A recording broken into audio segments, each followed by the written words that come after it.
and its connection to cancer risk. Because I read some very interesting data. This was a study done on pro bodybuilders, both retired and current. Not a healthy population, okay? Pro bodybuilders don't a lot of self-abuse. They don't live a healthy lifestyle. They overfeed themselves. They use lots of crazy drugs to look the way they do. Yeah. And so when you look at their mortality rate, it's similar to the average American, which isn't great. Heart disease, a little higher. Liver failure, obviously higher. Cancer risk, far lower.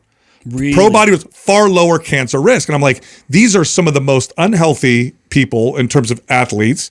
They're pumping their bodies full of all kinds of crazy levels of certain hormones. Yeah. And yet they have lower cancer rates. Yeah. My speculation was it's the muscle mass. It's got to be the muscle mass and its protective effects from maybe an insulin sensitizing effect. So let's come back to the insulin in just a second, because there's a bit of a black box here for me, and I wouldn't be surprised if other scientists can articulate this better.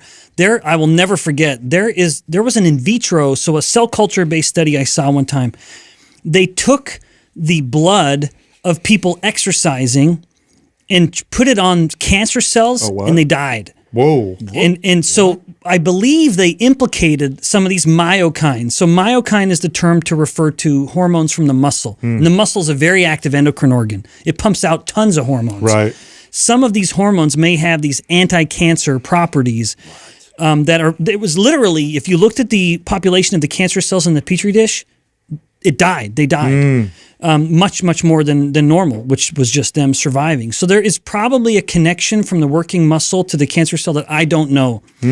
But what I do know is the insulin resistance angle. So I'm happy to articulate that a little bit, because nothing pains a professor more than saying I don't know. Yeah. So let me say something. Let me say something I do know. Makes me feel better.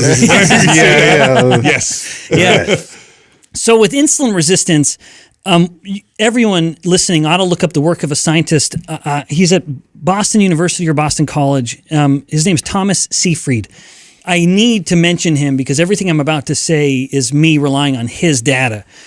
It is compelling. What he has done is rediscovered and reinvigorated the research of a scientist who won a Nobel Prize named Otto Warburg. This is the Warburg effect. Right? Exactly. Right. Yep. So a lot of my students don't even know this. They come to my class in their senior year, and I'll mention in fact, I didn't even used to talk about the Warburg effect because I thought they were learning it in biochemistry, and no one ever learns it anymore.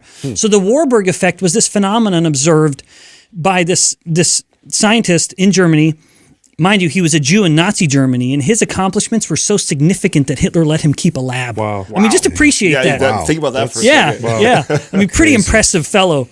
He found that he claimed that the fundamental disorder in tumor cells was the inability of the tumor cells to rely on anything but glucose. That it just had an absolute requirement for glucose. And they consume glucose. That's how you find 20 cancer. times. That's how you find cancer, right? Give you a little glucose, look at the you lab. infuse what we call a radio-labeled or a slightly radioactive glucose molecule. You infuse it and then you wait see a it just little light while, up the tumors. and you'll say, boy, that thyroid is like the black hole because it's eating so much, or the adrenal gland or whatever. Yeah, so you can use glucose to identify the location of a solid tumor cancer, which is proof positive that it's a hungry son of a gun. And what it's hungry for is glucose. So you have, one, the preferred fuel for the cancer is glucose. And then number two, it's very common in cancer cells that among its many mutations is an overexpression of insulin receptors. And what does insulin tell a cell to do? It tells a cell to grow. So in the modern carb-obsessed world, and just to put that in perspective, the average person eats 6 times a day, and 70% of all calories consumed globally come from carbohydrates. So we are living in an almost constant hyperglycemic, hyperinsulinemic environment. Yes, that promotes type 2 diabetes and dementia and fat gain, but it also is the perfect recipe for cancer growth, where this insulin tells the cancer to grow, glucose fuels the growth. Now, Thomas Seyfried's work is fascinating, and hopefully I can articulate it well. The traditional view of cancer is that it's purely a genetic mutation in the nucleus. There are cancer genes that have mutated, and it's just telling the cells to grow uncontrollably. Right. Okay, interesting.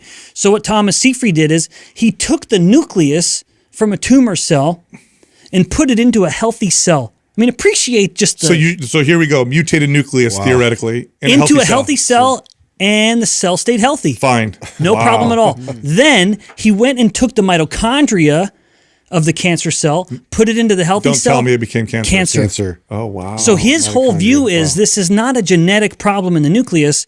It is a problem of metabolism. Wow. It's an energy problem. And so he is the one really who's been leading the charge to have ketones and ketogenic diets be in the therapy protocol with any cancer therapy. It also makes, Dr. Valter Longo's done some research